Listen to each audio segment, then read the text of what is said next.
này. Và tiếp theo sẽ là bài hát Xinh Tươi Việt Nam của bạn Hoàng Tuấn từ ban Hoàng ngữ ạ.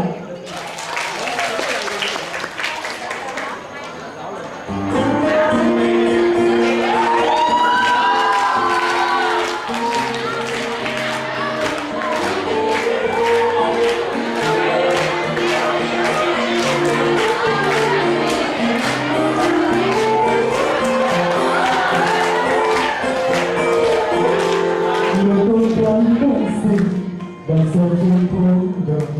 ta áo trắng băng băng lòng tôi như nở hoa em từng người xinh tươi ôi không chờ hai mươi niềm vui tương lai vẫn chờ em lòng ta hướng yêu và yêu em như thường trên ánh mắt em lòng người tìm tay rồi say chạy chẳng hơi phương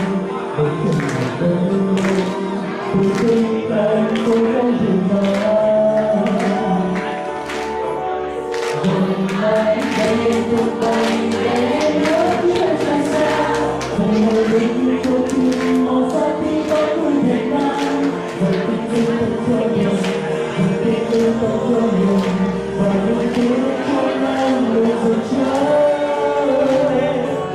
luôn trên môi cả thế giới sẽ nhận ra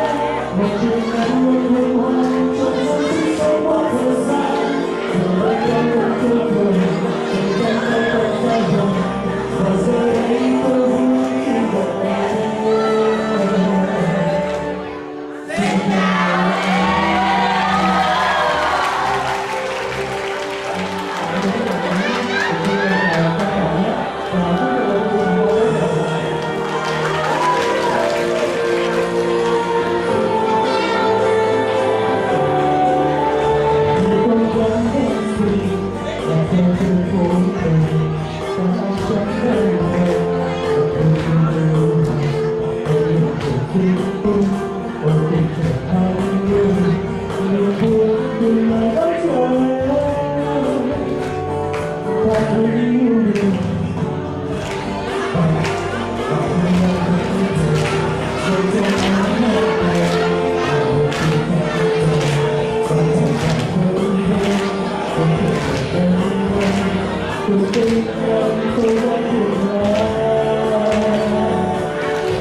Và hôm